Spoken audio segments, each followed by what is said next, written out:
আজি পুৱাতে ভিডিঅ' আৰম্ভ কৰিছোঁ যে কেইবাখন বিদ্যালয়ত নিমন্ত্ৰণ আছে গছপুলি ৰোৱা ক্ষেত্ৰত। তো আপোনালোকে ভিডিঅ' চাই থাকিব, দেৰি নকৰে আপোনালোকক কোন কোন বিদ্যালয় গৈ আছোঁ দেখাই আছোঁ। গছ গছনি নোহোৱাৰ পৰা আমাৰ আজি বিভিন্ন প্ৰান্তত মানে ৰ'দত ভুক্তভোগী হ'বলগীয়া হৈছে। সেইকাৰণে আজি প্ৰত্যেক বিদ্যালয়ত ছাত্ৰ ছাত্ৰীক শিকোৱাৰ এই গছপুলি যে নহ'লে আমাৰ 21 ছেপ্টেম্বৰ 2024 সদৌখন প্ৰাথমিক ৰাজ্যিক শিক্ষক সন্মিলনী অনুৰোধ পৰ্যন্তত আজি আমি আদৰ্শলাইন প্ৰাথমিক বিদ্যালয় পানীতোলা শিক্ষা খণ্ডৰ জিলা ডিব্ৰুগড় 21 ছেপ্টেম্বৰ আমি জলবায়ু পৰিৱৰ্তন আৰু ড্ৰপ আউট ছাত্ৰ ছাত্ৰী যিসকল ছাত্ৰ ছাত্ৰী স্কুলৰ পৰা আধাতে এৰি যায়, এই দুয়োটা কাৰ্যসূচী আমি আজি আদৰ্শলাইন প্ৰাথমিক বিদ্যালয়ত সজাগতা হিচাপে পালন কৰিছোঁ।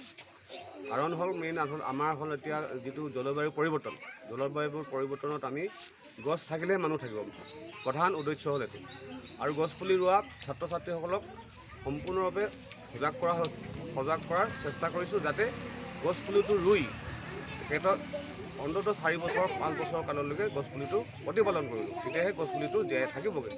যেনেকৈ মাক দেউতাকে সৰু ল'ৰা ছোৱালীক প্ৰতিপালন কৰি ডাঙৰ কৰে, ঠিক তেনেদৰে গছপুলিটো আমি প্ৰতিপালন কৰি যাতে এই জলবায়ু পৰিৱৰ্তন যিটো কাৰ্বন ডাই অক্সাইডৰ পৰিমাণ যিহেতু এতিয়া বাঢ়ি গৈছে, ইয়াক সমাধান কৰাৰ পথ হ'ল গছপুলি ৰুব লাগিব।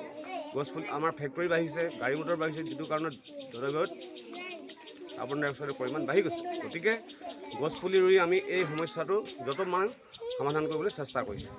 ছেকেণ্ড হ'ল আমাৰ যিটো এতিয়া শৈক্ষিক দিশত চৰকাৰী বিদ্যালয়বিলাকত যিহেতু ছাত্ৰ ছাত্ৰীৰ সংখ্যা কমিছে, আমি ছাত্ৰ ছাত্ৰী বৃদ্ধি আৰু ছাত্ৰ ছাত্ৰীক যিখিনি আধাতে বিদ্যালয় এৰি যায় সেইসকলো ভৱিষ্যতৰ কাৰণে তেওঁলোকক পুনৰ বিদ্যালয়লৈ অনাৰ যিটো প্ৰক্ৰিয়া আমাৰ সদৌখন প্ৰাথমিক শিক্ষক সন্মিলনী লৈছে, ইয়াত আমি সম্পূৰ্ণ সহযোগ কৰিছোঁ। আৰু আমি ঘৰে ঘৰে গৈ যিখিনি ড্ৰপ আউট ছাত্ৰ ছাত্ৰী আছে তেওঁলোকক বিচাৰি অনাৰ আমি চেষ্টা কৰিম। আজি মানে ধন্যবাদ ছাৰ। এয়া চাওক, সঁচাকৈ ছাৰে আগৰ পৰা এয়া গছ দেখিছেনে গছপুলি আপোনালোকে ইয়াত দেখাইছোঁ, আপোনালোকে চাওক গছপুলি সঁচাকৈ ছাৰে লগাই ৰাখিছে। আৰু বহু আপোনালোকক এই সকলো গছপুলি দেখাই আছোঁ।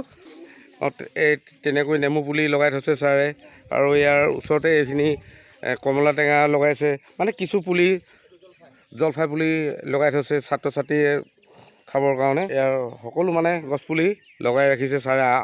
কি পুলি ছাৰ? সোণাৰু। এয়া ছাৰ বহুতখিনি কৰি ৰাখিছে, আপোনালোকক দেখাব পাৰে, মোৰো ভাল লাগিছে। তো আৰু ছাৰ এইটো চাওক, ছাৰে মধুৰি লগাই ৰাখিছে। আৰু ছাৰ এজোপা কৃষ্ণচূড়া, মানে ছাৰে আগতীয়াকৈ মানে গোটেইখিনি কৰি ৰাখিছে। তো তথাপিতো এতিয়া সঁচা এইখিনি চাওক, চব মানে বস্তুখিনি ছাৰে যিটো গাঁৱলীয়া যিখিনি বস্তু দৰৱ ঔষধৰ শুকলতিটো ৰাখিছে, মহানিম ৰাখিছে ছাৰে, বিভিন্ন ধৰণৰ ছাৰে একদম ডাইৰেক্ট কোনো ভেজাল নহয়, ডাইৰেক্ট সঁচাকৈ বিভিন্ন ধৰণৰ ছাত্ৰ ছাত্ৰীক দেখাই আহিছে। এইটো কমলা পুলি ৰাখিছে ছাৰে, ভাল। ৰক্ষা পাবলৈ হ'লে গছ গছনি ৰুব লাগে, গছ গছনি ল'ৰা ছোৱালীবোৰকো আমি শিক্ষা দিব লাগে। গছ গছনি আমাৰ বহুতখিনি সহায় কৰে। এতিয়া আমাৰ স্কুলত ইমানখিনি গছ গছনি আছে, ল'ৰা ছোৱালীখিনি বহুতখিনি সুবিধা হয়, সিহঁতে আহাৰ খাবলৈও এইখিনি ঠাণ্ডা পৰিৱেশ হয়, জিৰাবৰ কাৰণে ঠাণ্ডা পৰিৱেশত জিৰাব পাৰি। সেইকাৰণে সদায় গছ গছনি ৰুব লাগে, সিহঁতক আমি শিকাওঁ গছ গছনি ৰুবলৈ। আৰু চৰকাৰে আজিকালি গছ গছনি ৰুবৰ কাৰণেই শিক্ষা দি আছে। এটা দিন ধাৰ্য কৰা হৈছে, 5 ছেপ্টেম্বৰ দিনটো। গছ গছনি সেইকাৰণে আমি ৰুব লাগে। গছ গছনিৰ পৰা আমি বহুত সহায় পাওঁ, ছাঁ পাওঁ, বতাহ পাওঁ, বায়ু বিশুদ্ধ কৰে গছ গছনিয়ে। সদায় সেইকাৰণে গছ গছনি ৰুব লাগে। গছ নহ'লে আমি উশাহ নিশাহ অক্সিজেন নাপাওঁ, উশাহ নিশাহ ল'বৰ কাৰণেও গছ গছনি ৰুব লাগে। এই আদৰ্শ লাইনৰ আমাৰ ভাৰতধৰা আদৰ্শ প্ৰাথমিক বিদ্যালয়ত ল'ৰাসকলকো সদায় ছাত্ৰ ছাত্ৰীসকলকো শিক্ষা দিয়া হয় গছ গছনিৰ ওপৰত। হয়, বিভিন্ন ধৰণৰ ছাৰে লগাইছে, এয়া ছাৰে বক্তব্য দি গ'ল। ফুল ফল গছ গছনি লগাইছে। এজোপা ধুনীয়া পদূলি মুখত এজোপা কৃষ্ণচূড়া গছ আছে, তাৰ পৰাও বহুতখিনি ৰক্ষা পোৱা হয়। দেখিবলৈও সৌন্দৰ্য বাঢ়ে গছ গছনিয়ে সদায়। হয়, ঠিক আছে, হ'ব, হয় হ'ব। তেনেকৈ শিক্ষকসকলে তেনেকৈ শিক্ষা প্ৰদান কৰিছে।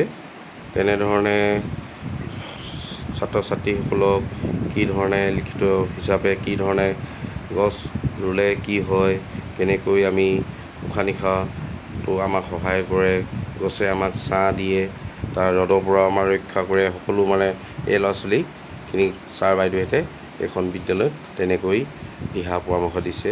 তো গতিকেলৈ আৰু যেনে ভৱিষ্যত আজি আৰু এটা ডাঙৰ কথা, আজি ওচৰতে কৰম পূজা আছে। তো গতিকেলৈ বহুত ছাত্ৰ ছাত্ৰী ইয়াত আহিবলৈ পৰা নাই।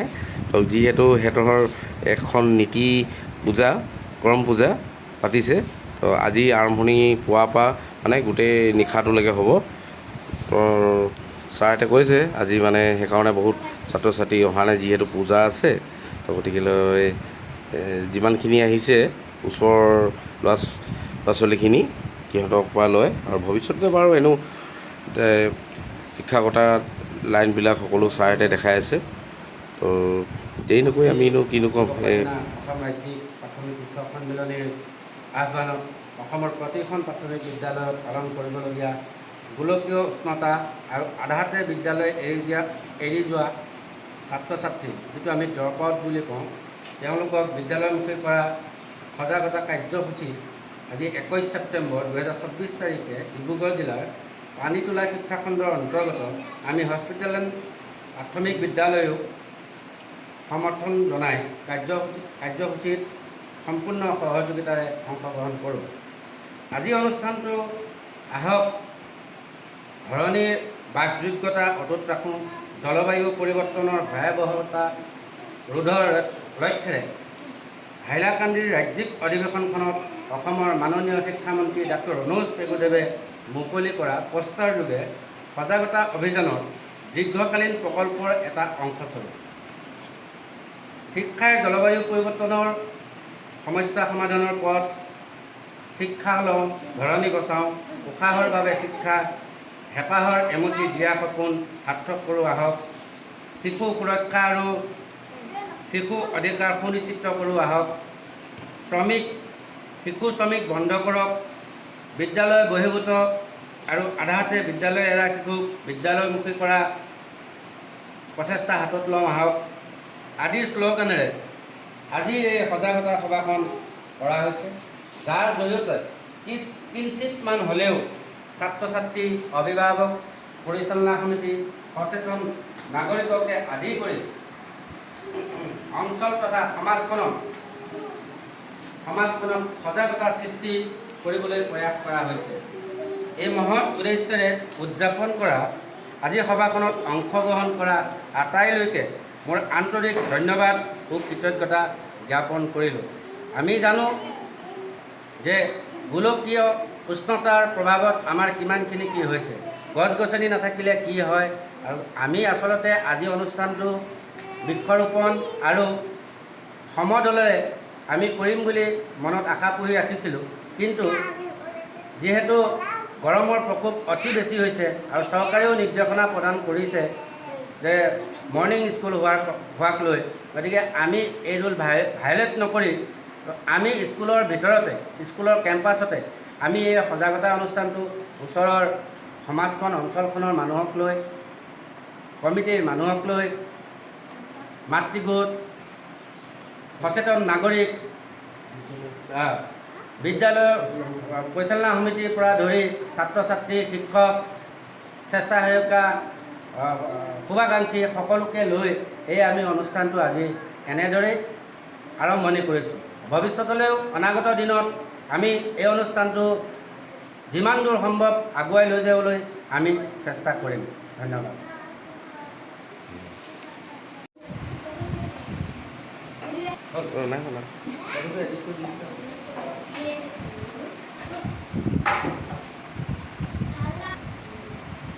মানে সঁচাকৈ সজাগ হ'বলৈ হ'ল।